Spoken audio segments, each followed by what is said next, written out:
নমস্কার, good evening. আমি সৈয়দ, আপনারা দেখছেন দ্য বিগ স্টোরি। দিল্লি থেকে কাশ্মীর, সন্ত্রাসবাদের সেই পুরনো চেনা ছক কিন্তু এবার শত্রুরা একেবারে বদলে ফেলেছে এবং শত্রুদের চেহারাগুলোও না একেবারে বদলে গিয়েছে। শত্রুরা আর পাহাড়ে লুকিয়ে থাকা আগেকার চিরাচরিত সাধারণ জঙ্গি নেই। এরা এখন ঢুকে পড়েছে আমার আপনার সমাজের একেবারে ভেতরে। উচ্চশিক্ষিত, কেউ পেশায় ডাক্তার, কেউ প্রফেসর, এবং এই পেশার আড়ালেই চলছে তাদের সন্ত্রাসবাদ। জৈশ-এ মোহাম্মদ কিংবা JEM তাদের একটি ভয়ঙ্কর সুদূর প্রসারী ষড়যন্ত্র, ভারতকে আঘাত হানতে চাওয়ার একটি ষড়যন্ত্র। সেই পুরো পরিকল্পনা কিভাবে ধ্বংস করা হয়েছে জানেন? কিভাবে আমাদের দেশের গোয়েন্দা এবং সুরক্ষা বাহিনীরা এবার এই লড়াইয়ে জয়ী হলো, আজ সেই এক্সক্লুসিভ রিপোর্ট আমাদের বিগ স্টোরিতে। বিশ্বাস করতে পারছেন? দিল্লি বিস্ফোরণের পেছনে যারা ছিল তারা কেউ নিরক্ষর নয়। তাদেরকে ভুলিয়ে ভালিয়ে টাকা পয়সার জন্য ফুসলিয়ে জেহাদের পাঠ পড়ানো হয়েছে এমনটা কিন্তু নয়।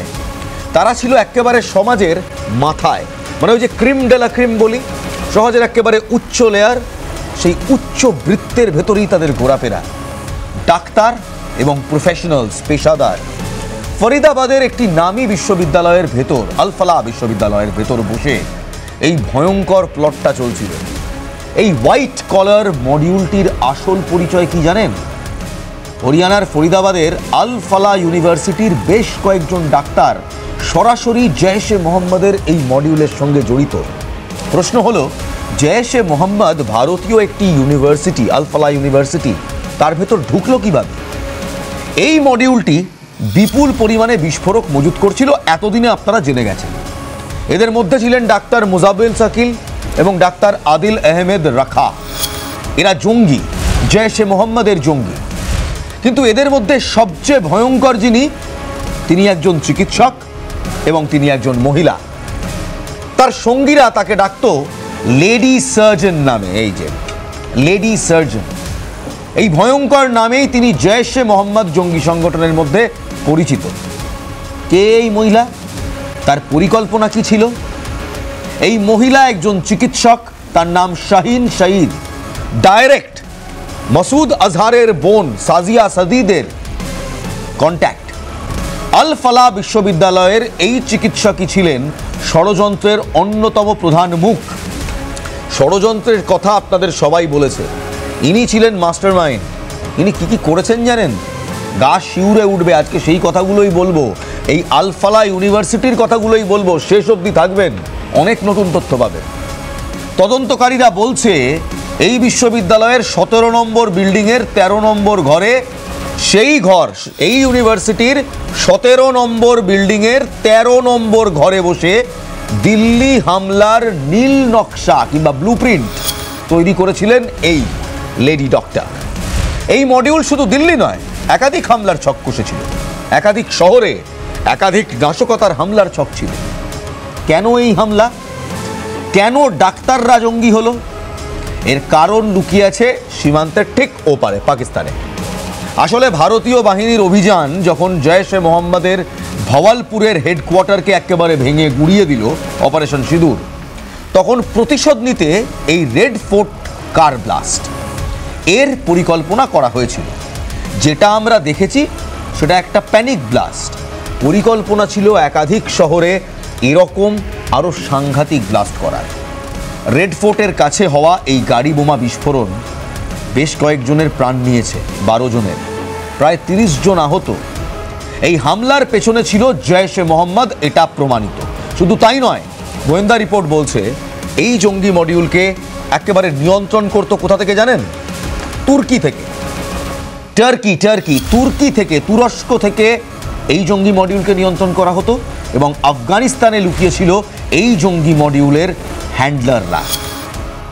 বুঝতে পারছেন? ভারত নয়, ভারতের ভেতর হানা হবে, তুর্কি এবং আফগানিস্তান থেকে হ্যান্ডলাররা এদেরকে কন্ট্রোল করছে। অক্টোবরের ঠিক শেষের দিকে পাল্টা সন্ত্রাস অভিযানের সময় কিংবা কাউন্টার ইনসার্জেন্সি, কাউন্টার টেরর অপারেশনসের সময় এই মডিউল থেকে জৈশের একটি অভ্যন্তরীণ চিঠি, জৈশ-এ মোহাম্মদের একটি ইন্টারনাল চিঠি উদ্ধার করা হয়, যাতে জম্মু ও কাশ্মীর বা পাকিস্তানে থাকা অপারেটিভদের নির্দেশ দেওয়া হচ্ছিল। যারা জম্মু কাশ্মীরে রয়েছে সেই অপারেটিভ এবং যারা পাকিস্তানে অপারেটিভ রয়েছে তাদেরকে নির্দেশ দেওয়া হচ্ছিল। এই ষড়যন্ত্র ছিল সীমান্তের বাইরে থেকে পরিচালিত এক গভীর আঘাত আনার চেষ্টা। কতটা ভয়াবহ ধ্বংসলীলা চালানোর কথা এরা ভেবেছিল জানেন? সংখ্যাটা শুনলে শিউরে উঠবেন। এই হোয়াইট কলার মডিউলটির কাছ থেকে প্রায় 2900 কিলোগ্রাম বিস্ফোরক উদ্ধার করা হয়েছে। ভাবুন একবার, 3 টন বিস্ফোরক। এই বিপুল পরিমাণ বিস্ফোরকই আমাদের দেশের সুরক্ষার জন্য একটা বিরাট চ্যালেঞ্জ হয়ে দাঁড়িয়েছিল। এই বিস্ফোরকের সঙ্গে যোগ ছিল কাশ্মীরের, জম্মু ও কাশ্মীরেরও জয়েশের একাধিক দল কিংবা একাধিক প্রক্সি অর্গানাইজেশন, যেমন PAFF, TRF, তারা সক্রিয় ছিল। তারা অনুপ্রবেশ ও রেকি করার চেষ্টা করছিল, অর্থাৎ পাকিস্তান থেকে এখানে লোককে ঢোকানোর এবং বিভিন্ন জায়গার রেকি। সেপ্টেম্বরের পর থেকে গোয়েন্দা রিপোর্টে দেখা যায় পাকিস্তানের ISI এবং স্পেশাল সার্ভিস গ্রুপ SSG, এই স্পেশাল সার্ভিস গ্রুপ কিন্তু পেহেলগাঁও অ্যাটাকের সময়ও ছিল। ISI এবং স্পেশাল সার্ভিস গ্রুপ তারা মদত দিচ্ছে জয়েশে মোহাম্মদকে ভারতে একটি সমন্বিত হামলার জন্য। ভারতে একটি সমন্বিত হামলার চক্রকে সক্রিয় করা হচ্ছিল। আর এই অভিযানে আমরা জানতে পারি যে ফরিদাবাদ থেকে বাজেয়াপ্ত করা বিস্ফোরকের সঙ্গে কাশ্মীরের প্লটগুলির যোগ ছিল। কোনোটাই আনকানেক্টেড নয়, সবটাই একের সঙ্গে একটা জোড়া। ফরিদাবাদে যে বিস্ফোরক নিয়ে আসা হচ্ছিল সেই বিস্ফোরক কাশ্মীরে নাশকতা ঘটানো এবং ভারতের একাধিক জায়গায় নাশকতা ঘটানোর জন্য আনা হচ্ছিল। ডাইরেক্ট ISI এবং SSG স্পেশাল প্রোটেকশন গ্রুপ, যেটা পাকিস্তানের, তারা এর সঙ্গে যোগ ছিল। তারাই এটাকে চালাচ্ছিল। হ্যান্ডাল্লা ছিল তুর্কিতে, আফগানিস্তানে। হামলা সফল হলেই দেশ ছেড়ে পালানোর প্ল্যান ছিল এই আতঙ্কবাদী কিংবা এই জঙ্গিদের। ডাক্তার শাহিন শাহিদ তার জলজ্জান্ত উদাহরণ। এমনটাই ছিল তার পরিকল্পনা। এই লেডি ডক্টর, এই লেডি সার্জন, এই জঙ্গি দেশ ছেড়ে পালাচ্ছিলেন, কিন্তু কোথায় পালানোর ছক্কস ছিলেন? গন্তব্য ছিল দুবাই।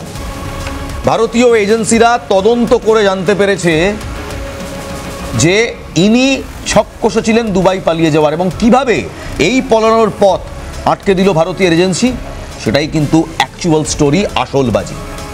তদন্তকারী সূত্র বলছে শাহিন হামলার ঠিক কয়েকদিন আগে, অক্টোবরের ঠিক শেষের দিকে পাসপোর্টের জন্য আবেদন করেছিলেন।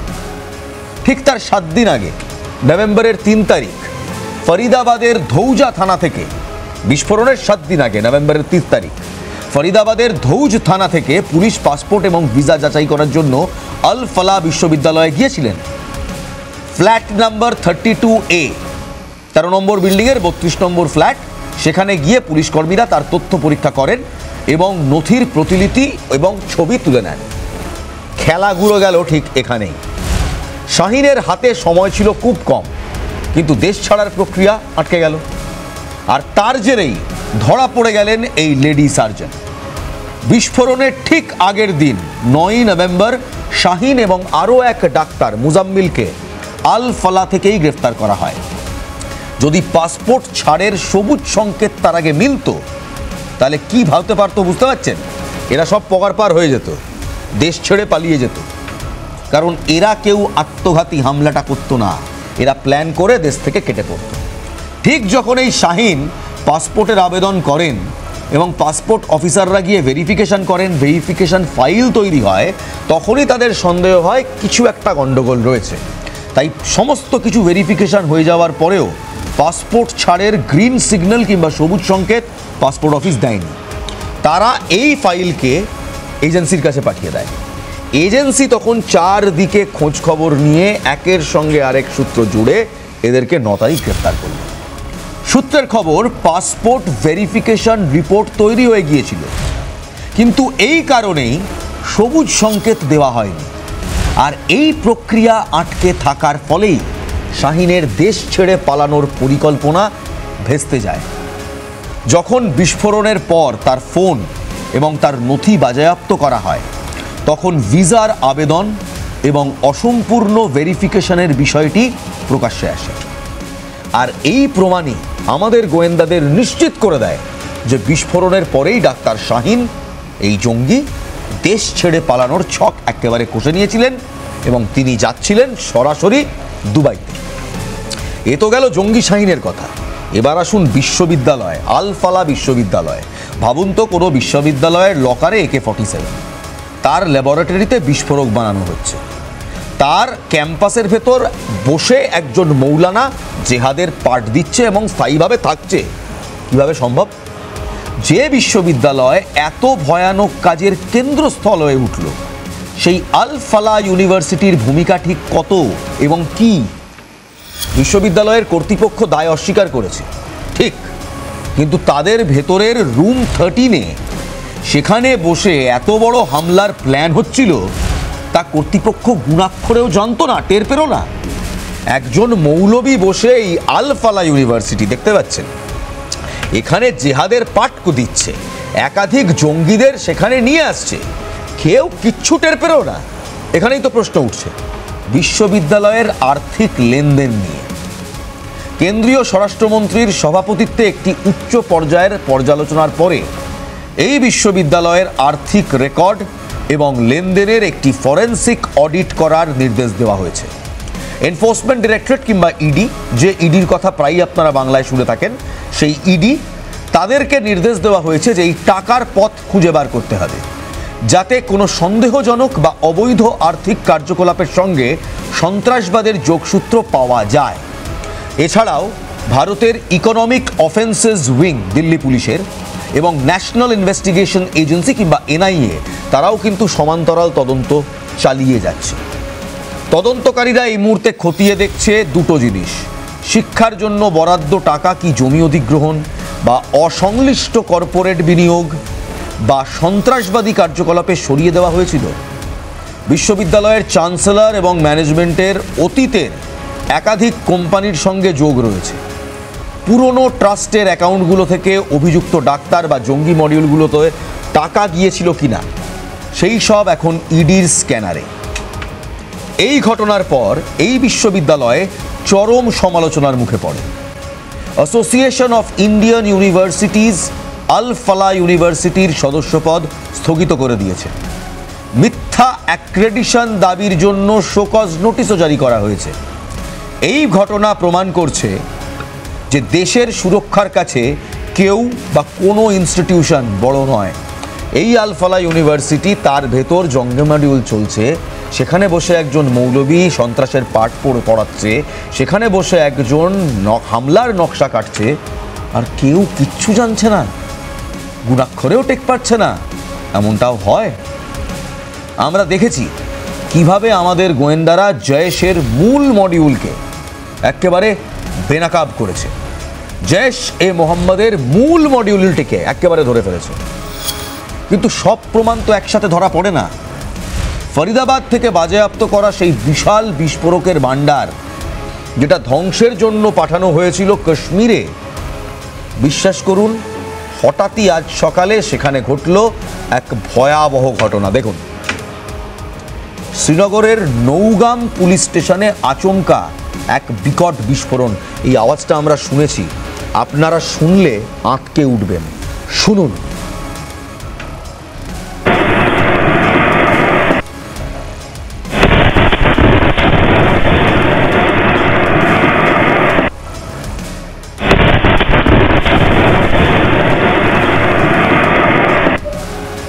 আচমকা এক বিকট বিস্ফোরণ। এই বিস্ফোরণ কেন ঘটলো? এই বিস্ফোরণ, এতে কি কোনো জঙ্গি হাত ছিল, নাকি এর পেছনে কোনো মর্মান্তিক দুর্ঘটনারই হাত রয়েছে?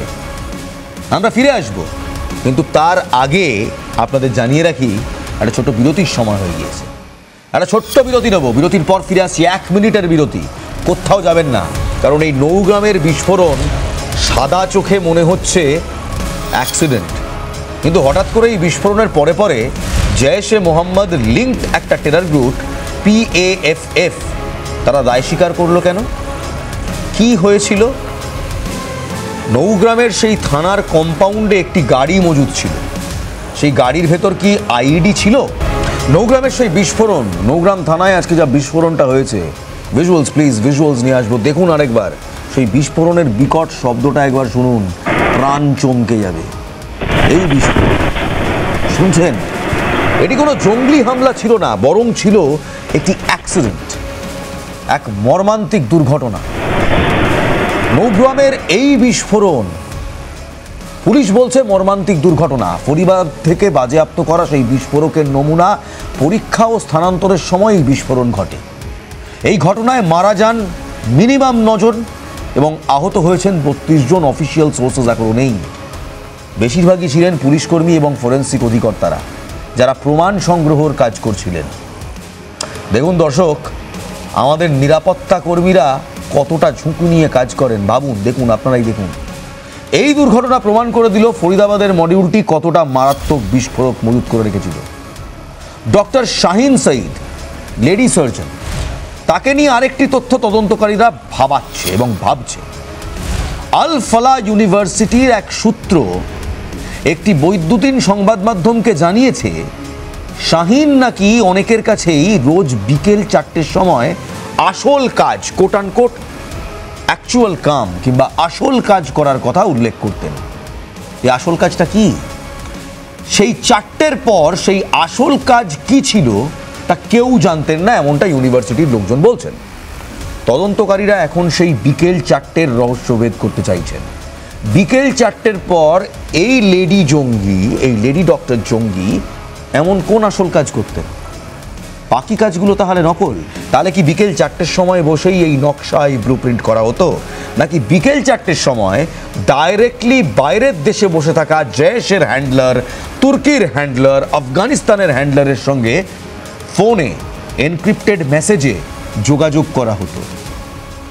ঘড়ির কাঁটা বলছে এই দ্বিতীয়টাই ঠিক, কারণ বিকেল 4টে মানে তুর্কি কিংবা আফগানিস্তানে সবে তখন দুপুরবেলা। তাহলে কি এই সময়টাই বেছে নেওয়া হয়েছিল কন্ট্যাক্ট এস্টাবলিশ করার জন্য? গোয়েন্দারা এই মুহূর্তে এর উত্তর খুঁজছেন। এই পুরো অপারেশন ছিল ভারতের এজেন্সিগুলির কাছে তাদের বুদ্ধিমত্তার জয়, তাদের প্রেজেন্স অফ মাইন্ডের জয়। তারা শুধু হামলা আটকায়নি, বিশ্বাস করুন, এই নেটওয়ার্কের অভ্যন্তরীণ কাঠামো বুঝতে পেরেছিল। অক্টোবরের 17 তারিখে জয়েশে মোহাম্মদের সেই যে চিঠি, অভ্যন্তরীণ নির্দেশনামা, এটা তারা উদ্ধার করেছিল 17ই অক্টোবর। এবং এই নির্দেশনামা উদ্ধার করার পর তারা ফরিদাবাদের ডাক্তার মডিউলকে চিহ্নিত করেছে এবং কাশ্মীর থেকে দিল্লি পর্যন্ত সমস্ত হামলার যোগসূত্র খুঁজে বার করেছে। এই সব প্রমাণ করে আমাদের সন্ত্রাস বিরোধী কৌশলের সাফল্য।